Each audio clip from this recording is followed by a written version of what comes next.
જે છે શ્રાવણ મહિનાનો શુક્રવાર, એટલે આજે હું રહી છું જીવંતિકામાંનું વ્રત. ઘણા લોકો ગયા વર્ષે કહેતા હતા કે વ્રત કઈ રીતે થાય એ કહેજો, તો આ રીતનું હોય. ગુલાબના ફૂલ કાયમ થતા હોય છે અને અત્યારે જ નથી, એકય નથી આજે.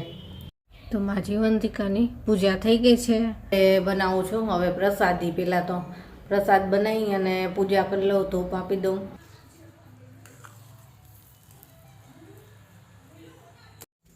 રાત્રે ફરી પાછા વિધાતા છઠ્ઠીના લેખ લખવા આવી પહોંચ્યા. તેમને માં જીવન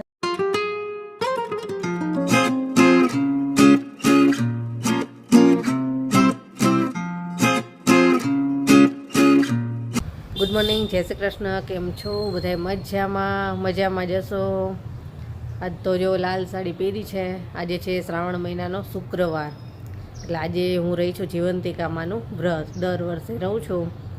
આ વ્રત બાળકોના લાંબા આયુષ્ય માટે રહેવામાં આવતું હોય છે. એટલે કેવિનનો જન્મ થયો ને ત્યારથી રહું છું, તો હજી રહું જ છું કાયમ.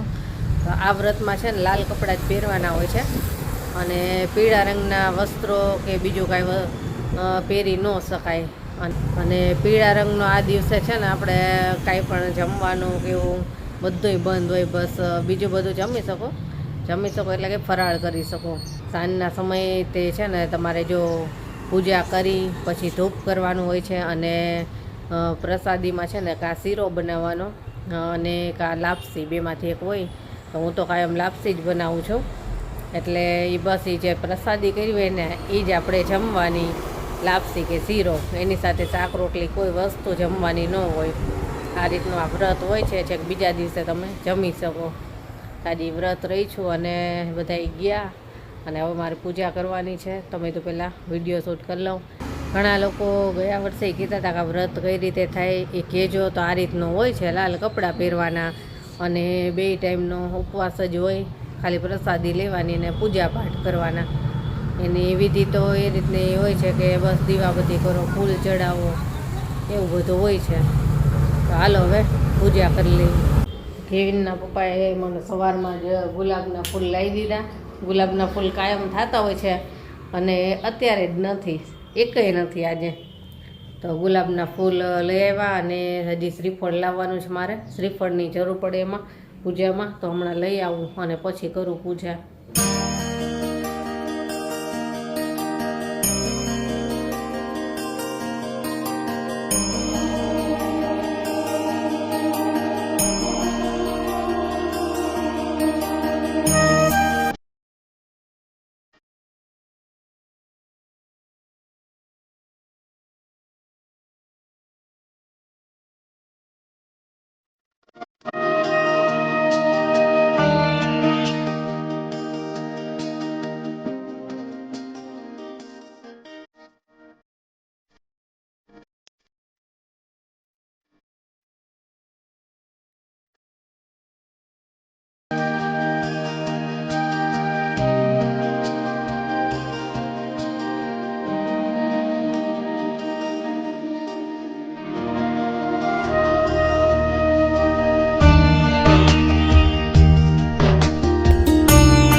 જીવંતિકાની પૂજા થઈ ગઈ છે અને આ બુક છે, એમાં જીવંતિકામાંનો ફોટો છે એટલે એ બુક જ રાખું છું.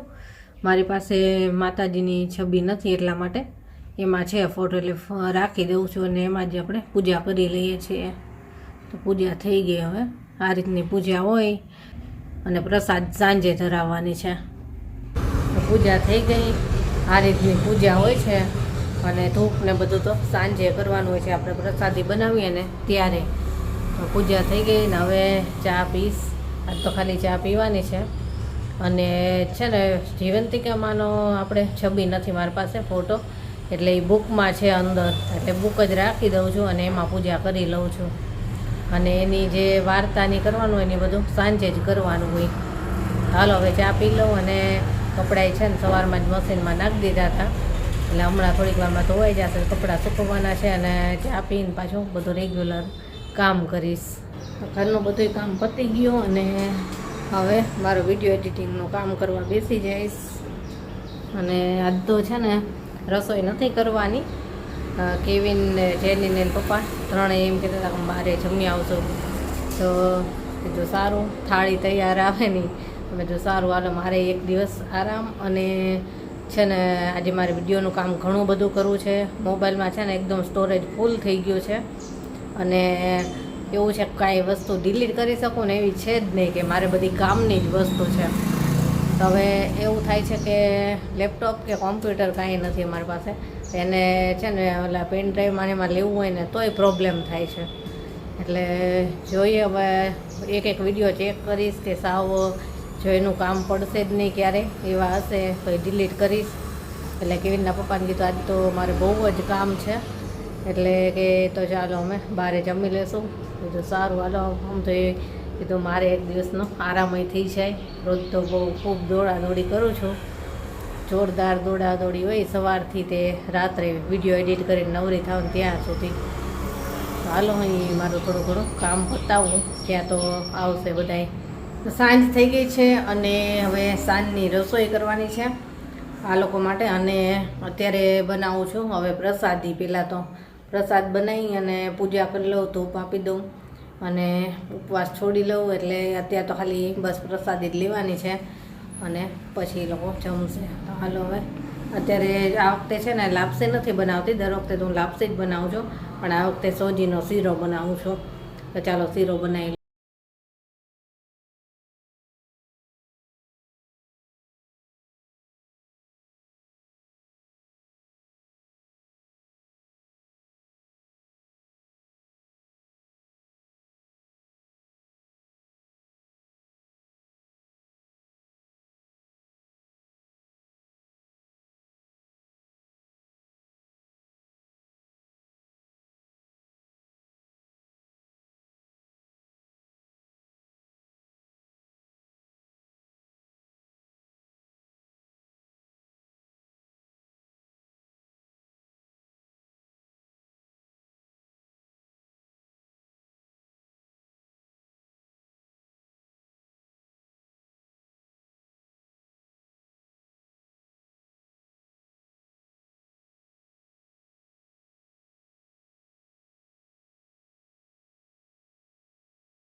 દાદાએ લેખ લખવા આવી પહોંચ્યા. માતાજીએ તેમને રોકીને આવવાનું કારણ પૂછ્યું. એના જવાબમાં વિધાતાએ કહ્યું કે આ પહેલાં તેને ત્યાં જન્મેલા બાળકો 7મો દિવસ દીખતા ન હતા. આથી આ બાળકને જીવતો જોઈ તેણે રાજકુમારનો આ પ્રતાપ છે એમ માન્યો. રાજકુમારે એ વાણિયાના ઘરેથી જવા નીકળ્યો ત્યારે તેણે ફરીથી પોતાના ઘેર આવવા માટે આગ્રહ કર્યો. રાજકુમારે તેની વાત માન્ય રાખી. રાત્રે ફરી પાછા વિધાતા છઠ્ઠીના લેખ લખવા આવી પહોંચ્યા. તેમને મા જીવંતિકાએ ફરી રોક્યા અને એ બાળકનું દીર્ઘાયુષ્ય ગઈ. તે ધ્યાનથી માના શબ્દો સાંભળવા લાગ્યો.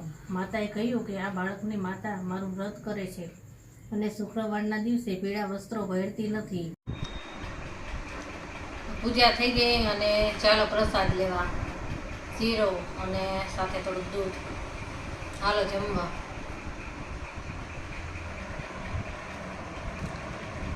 ગળ્યું છે ને ભાવતું નથી. એમના પપ્પાને ખાવાનું હોય ને એમને વાંધો ન આવે, પણ મને તીખું ભાવે. મને ગળી વસ્તુ ન ભાવે.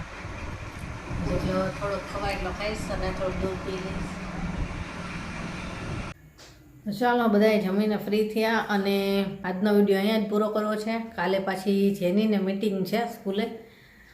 એકાદો શનિવાર માંડ ખાલી જાય છે, બાકી વારા પરથી 2 છોકરાને ટ્યુશનમાં સ્કૂલમાં મીટિંગ જ હોય છે. તો કાલે જેનીની મીટિંગ છે તો જવાનું છે ત્યાં. એટલે એને આમ સ્કૂલમાં રજા, ખાલી મીટિંગમાં જવાનું, પણ કેવિનને જવાનું છે. એટલે સ્કૂલ ચાલુ થઈ જાય ને એટલે આવી મીટિંગો ચાલુ જ હોય. એમ થાય કે ક્યાંક જવું હોય ને બારે કેમ, તો બહારગામનું તો થાય જ નહીં. હવે ચાલો હવે આજનો વિડીયો અહીંયા જ પૂરો કરશું. કાલે મળીશું. Bye, good night.